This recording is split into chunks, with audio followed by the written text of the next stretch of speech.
자, 상황에 맞는 말 볼게요. 담화라는 게 나오네요. 담화. 담화는 화자와 청자가 나와요. 말하는 사람이죠. 듣는 사람이죠. 듣는 이, 말하는 이가, 그죠? 말하는 이, 듣는 이가 일정한 상황 속에서 주고받는 게 담화라는 거죠. 담화. 구성 요소는 화자와 청자가 있어요. 맥락은 상황적 맥락하고 사회적 맥락, 문화적 맥락이 있어요.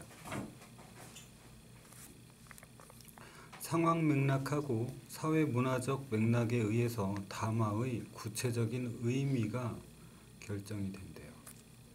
그렇죠. 구성 요소가 담화의 구성 요소는 세 가지가 있었다.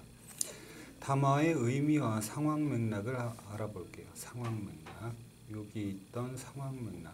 그죠? 말하는 이와 듣는 이가 처한 시 공간적 장면을 우리는 상황 맥락이라고 할 거예요. 상황 맥락의 구성 요소, 시간, 공간도 나오네요. 담화에 주어진 시간의 길이에요. 시간적 여유예요. 공간은 담화 공간의 크기예요. 또 폐쇄성이 어떤가도 중요하겠죠. 담화 분위기가 공식적이냐 비공식적이냐, 친소 관계가 어떠냐, 목적이 정보 전달이냐, 설득이냐, 친교냐, 정서를 표현하는 거냐, 말하는 이 청자와 화자와의 화자랑 청자와의 관계, 또 이런 것들이 있을 거예요. 상황 맥락에 따라서 상황 맥락, 아까 지금 얘기했던 게 상황 맥락의 구성 요소고요. 그죠? 상황 맥락은 뭐라고?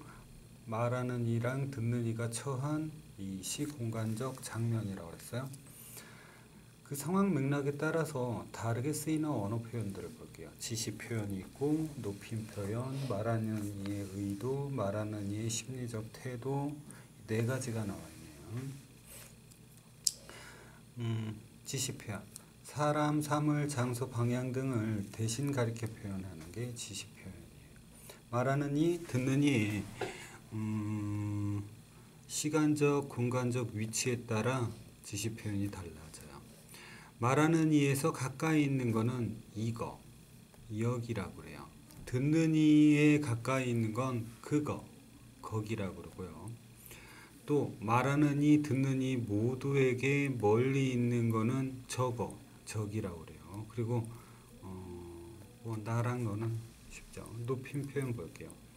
나이와 지위의 상하 관계에 의해서 결정돼요. 친소 관계, 그죠? 에 따라 사용이 결정하기도 해. 친소, 친한 정도, 그죠? 친한 정도예요. 친한 거랑 친하지 아니한 거를 친소라고 그래요. 그러니까 친밀 정도에 따라서, 그죠? 높임 표현은 결정돼요. 모임의 성격이 공적인 건지 사적인 건지에 따라서도 말하는 이의 의도 볼게요. 의도에 따라서도, 그죠? 같은 언어 표현도 다양한 의미로, 그죠? 해석이 될 수가 있어요. 자, 지금 몇 시니? 진짜 시간이 궁금해서 묻는 것도 있고, 엄마가 우리 PC방에서 놀다가 10시에 들어왔어. 그죠? 엄마가 지금 몇 시니? 이게 시간이 궁금해서 물어보는 거야? 아니죠. 꾸중하는 거죠. 말하는 이의 심리적 태도 볼게요. 말하는 이의 심리적 태도에 따라 언어 표현이 다양하게 나타날 수가 있어요. 단정할 때가 있고요. 확신할 때가 있고요. 감탄할 때가 있고요. 추정할 때가 있어요. 어미, 조사, 부사 등의 말하는 이의 심리적 태도가 나타날 수가 있어요. 여기 있던 빵 못 봤어? 그냥 물어보는 거야. 단순하게. 여기 있던 빵 내가 먹었어? 뭐야? 듣는 이가 알고 있다고 생각을 하면서, 그죠? 확인하는 거예요. 여기 있던 빵 내가 먹었지? 이러면 뭐예요? 확신을 하고요. 꾸짖는 거예요. 그죠? 심리적 태도를 나타내는 거죠. 담화의 의미랑 사회적, 문화적 맥락을 볼게요. 아까 상황 맥락을 봤는데요. 아까, 그죠? 상황 맥락을 봤어요. 그죠? 이걸 먼저 봤고요.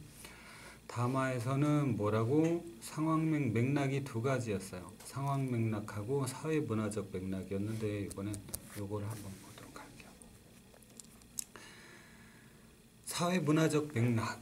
말하는 이와 듣는 이를 둘러싼 사회 문화적 장면이에요. 사회 문화적 장면이에요. 자, 지역별로 나타나는 언어 차이, 세대별로 또 성별로도 다문화. 언어 사용자가 속한 사회 문화적 공동체에 따라서 달라지는 언어적 차이가 있어요. 요 네 가지가 있나? 지역에 따라서, 세대에 따라서, 성별에 따라서, 다문화에 따라서 네 가지 한번 보도록 하자. 하나의 언어라도 사용하는 지역의 사회 문화적 맥락에 따라서 다르게 사용이 돼요. 거리가 먼 지역, 교통이 발달하지 않은 지역, 과거의 다른 지역에 속했던 지역 등에서 방언의 차이가 크게 나타나요. 부추, 우리 부추 알죠? 그거 남자들 정력에 좋다는 풀 있잖아. 파 비슷하면서 맵지도 않은 것이, 그지? 부추전 해먹잖아요.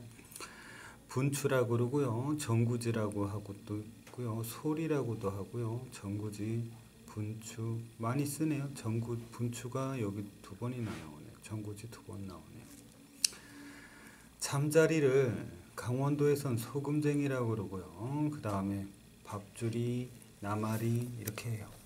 자, 세대에 따라서 10대들하고 어른들이 사용하는 게 틀려요. 어른들이 사용하는 건 주전부리, 터울, 마수거리, 바투 뭐 이런 거가 있는데, 청소년 레알, 안습, 멘붕 이런 걸 써요. 어른들은 이런 거 잘 안 쓰죠. 그죠? 자, 성별에 따른 언어적 차이 볼게요. 남성은 하십시오체를 많이 써요. 여자는 해요체를 많이 써요.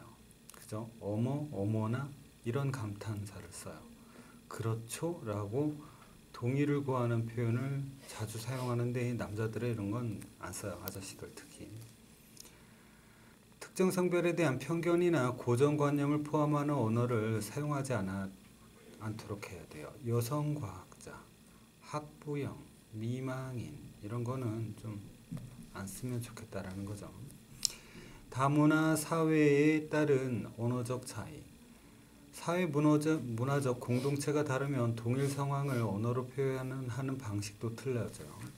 각 나라별로 언어 특성이 달라서 다문화 사회에서는 언어적 차이가 나타날 수가 있어요. 국적이나 인종이나 지역과 관련된 차별적 표현을 사용하지 않도록 유의해야 돼요. 유색인종이다, 혼혈하다, 외국인 노동자다 이런 거 좀 안 쓰도록 유의해야 돼요. 위에 있던 거 이런 것처럼. 그죠? 특정한 거죠. 특정 성별, 특정된 거죠. 특정 인종, 특정 지역이죠. 자, 마지막에 이제 맥락을 고려한 의사소통을 살펴보도록 할게요. 상황 맥락을 정확히 파악하면 그죠? 우리는 언어 표현의 의미를 정확하게 이해할 수가 있어요. 사회 문화적 맥락에 따른 언어 차이를 받아들이면 상대방을 이해하고 또 존중할 수 있어요. 그죠? 올바른 언어 태도를 가질 수 있죠. 말하는 이, 듣는 이는 맥락을 통해 원활한 뭐를 통해서 둘 다 맥락을 통해서 원활한 의사소통이라는 담화를 할 수가 있어요. 담화의 목적을 알 수가 있어요.